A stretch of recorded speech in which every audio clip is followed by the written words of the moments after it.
वो इसलिए क्योंकि जितना वो बर्दाश्त होगी, जितना वो पाल रहा होगा, जितना वो महसूस कर रहा होगा, वलकद नअलमु अन्नका युज़ीक़ु सदरक, हम जानते हैं आप सल्लम कि आपका सीना तंग हो रहा है। अल्लाह कुरान में कह रहा है बेमा यकूलून, जो गला कर देते हैं ना, सानू पता है। नबी तो किसी से शेयर नहीं कर रहा अपना गम, तो अल्लाह आसमान से फिर बोल कह रहा है, लेकिन वो अल्लाह रिगार्ड कर रहा है ना, अल्लाह कह रहा है हम जानते हैं, हम जानते हैं। मतलब ये जिंदगी में यही चाहिए। मैं आपसे शुरू में यही बोला था, ये नहीं कोई कम नहीं कर सकता किसी का गम। तो शख्सियत का सबसे बड़ा मेहमान यही है ना कि आप अपना गम अल्लाह के आगे रखिए ना। आपने अगर अपनी चादर उतारनी है, आपने बंदा बनना है सही वाला, या बंदी बननी है सही वाली, आप एक के आगे उतारें उस चादर को, वो अल्लाह। और उधर नॉन कैजुअल अंदाज में, नॉन फॉर्मल अंदाज में आप जिस तरीके से आपने बात करनी है, आप फकीर और गदागर बन के बात करें।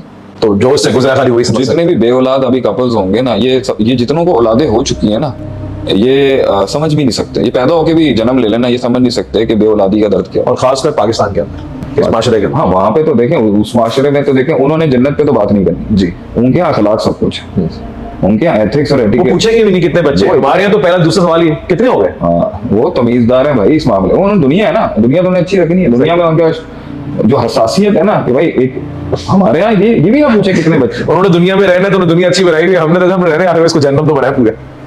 सर आप सोच नहीं सकते कि जब आपके बाद आने वाले कपल्स साहिब औलाद हो रहे हैं जी, आपके साथ के लोग साहब, एक औरत के इस गम को, एक वो औरत जिसको पहले साल में बच्चा हुआ या दूसरे साल में बच्चा हो गया, चलो उसका भी, औरत का इस गम के ऊपर तो मर्द का तो डोमेन ही नहीं है ना, ठीक है, मर्द तो बात ही नहीं करता, अच्छा लगता है।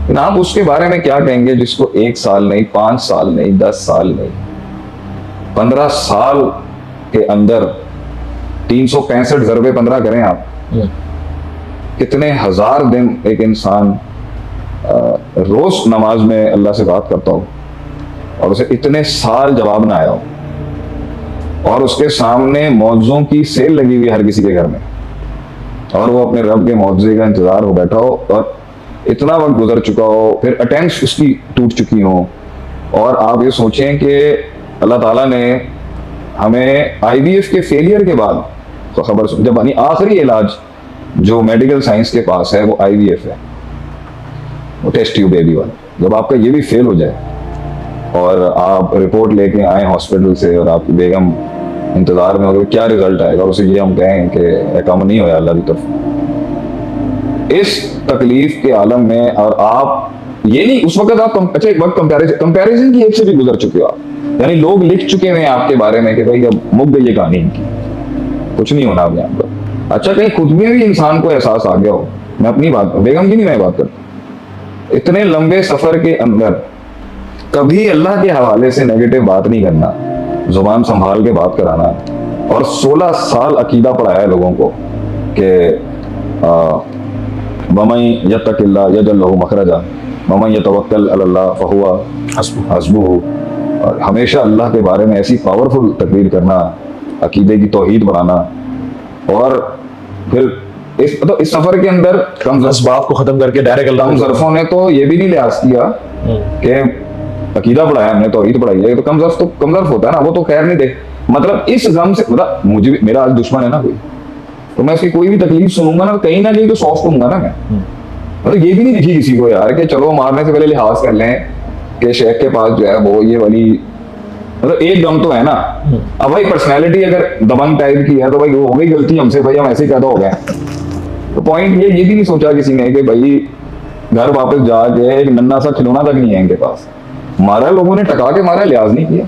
जिन्होंने भी किया है नाम तो हम ले, हम वो कम दर्ज थोड़ी है जो किसी का नाम ले लें। अगलों ने तो हमारे नाम किया, हमारा चिट्ठे खड़े कर दिए, आगे भी करेंगे फ्यूचर। लेकिन लोग तहम्मुल को वीकनेस ले लेते हैं, इस पर मैं बात करना चाहता हूँ कि मैं आऊंगा उसके, लेकिन बस आप ये समझें कि क्या है, भाई रब से बात की हमने, बोला ही नहीं किसी का। हमारे आंखों के सामने कितने बे औलाद कपल्स हैं, औरतें उसके तो दिमाग घूम जाता है लोगों का, पागल हो जाते हैं लोग। आपके यहाँ मेंटल हेल्थ का ये इशू ही नहीं है कि एक औरत अगर उसके पास खेलने के लिए, परवरिश करने के लिए बच्चा नहीं है ना, आप उसको, मतलब इतनी सेंसिटिविटी नहीं है कि जब एक औरत आके आपने बैठी है तो आपने क्या बातें नहीं करनी, ये बातें नहीं करनी उसके सामने, उसे ऑकवर्ड फील भी नहीं कराना आपने कि भाई तू लीग का हिस्सा नहीं है, और उसके ये भी फील नहीं कराना कि तू, मतलब उसके आगे ये भी फील नहीं कराना कि तू डिप्राइव्ड है। ठीक है भाई तेरे पास अगर कोई चीज नहीं है बच्चे, तो मुझे तुझे ये भी फील नहीं कराना कि तू डिप्राइव्ड है, और मैंने ये भी फील नहीं कराना कि मैं प्रिविलेज्ड हूँ। सही। यार कितना अखलाकी मसला है यहाँ, कोई तमीज नहीं है इस माशरे के अंदर लोगों को। जैसा कि इसका कोई दीन से ताल्लुक ही नहीं है, नहीं चीजों का दीन से ताल्लुक नहीं है लगता है। तो देखें, लेकिन क्या है, पाल के रखा।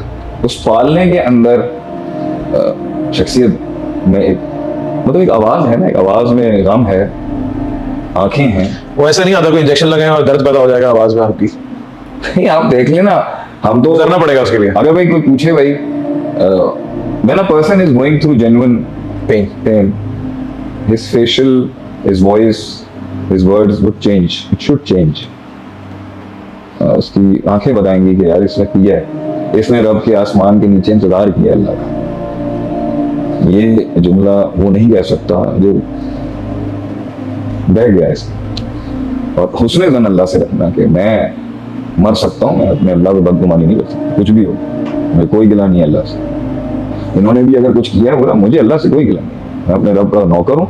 और नमक हलाली का हक ये है कि अपने मालिक की नमक हलाली का हक ये है। बैठे राजी हूं उससे। मैं यहाँ बैठा हूँ अल्लाह, मैं तेरी बड़ाई बयान करूँगा, मेरा कोई गिला नहीं। मुझे मेरी जो औकात नहीं है उससे भी बढ़ के अल्लाह ने दिया, जो मेरी हैसियत नहीं है उससे बढ़ के दिया, और जो मेरे ऐब है उससे बढ़ के दिया, जो मेरी अपनी औकात है उससे अल्लाह ने मुझे बहुत बढ़ के, मैं मेरी हैसियत ही नहीं है।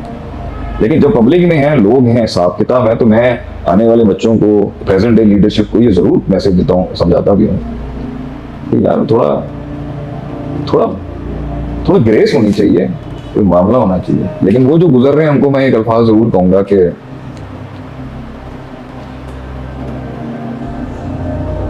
It's very painful. और जब ये अपने गम को पालने और वाले, ये अकेला नहीं है, वो है दुनिया में बहुत लोग हैं जो उस तकलीफ को समझ सकते हैं, लेकिन शायद कुछ लोग मौके की नज़ाकत को देख के नहीं आते। मैं अभी बात करूंगा तो फट जाएगा अभी। कभी कभी आप इंतजार कर रहे हो तो कि एक हल्का सा भी पुश दे दे आके के हाथ रख दे कोई। वो एक दिलासा जो है ना कि आज की रात शेख साहब बहुत सख्त है, दुआ करिएगा। तो क्या आप हमें यही बोलते हैं जो भी हमारे साथ हैं पूरे सफर में कि तुम लोगों के पास तो अल्लाह तो है ही है, लेकिन मैं भी हूँ, एक हाथ ही रख देता हूँ एक बगैर, चलो यार कोई मसले की बात नहीं। ये खाली ये जुमला, चलो यार इंशाल्लाह होगा, इंशाल्लाह एक दिन ये हो जाएगा। लेकिन अगर आपको ये जुमला भी ना हो, वो जिसको, लेकिन मैं ये भी नहीं कह रहा कि तुम्हारी स्ट्रगल नहीं, लेकिन वो आदमी जिसके पीछे कोई बैक नहीं है, कोई बड़ा नहीं है बचाने के लिए, दुनिया पैसा नहीं, ताल्लुकात नहीं, वो मेहनत कर रहा है, लोग उसे डरा रहे हैं फाइलों के नाम पर। फाइल खुल गई आपकी, फाइल खुल गई, लोग मुझे कह रहे हैं कि फाइल खुली हुई आपकी, तू क्या सुनवाएगा, क्या चाहता है कि मेरा सब कुछ तबाह हो जाए यहाँ पर अगर मैं मुंह खोल दूं। नहीं हमने स्टार्ट यहीं से किया ना कि जिंदगी में हो सकता है कोई गुजर रहा हो कहीं से, तो हम बता दें कि हम यहाँ से गुजरे थे, आ जाओ, मसले की बात नहीं है। जो कुछ सुना गया अल्लाह पाक इस पर अमल करने वाला और आगे लोगों तक पहुँचाने वाला बनाए। मज़ीद इस्लाही बयानात के लिए हमारा YouTube channel Sheikh Atif reminder को सब्सक्राइब करें और वीडियो को लाइक करें। जज़ाकल्लाहु खैर।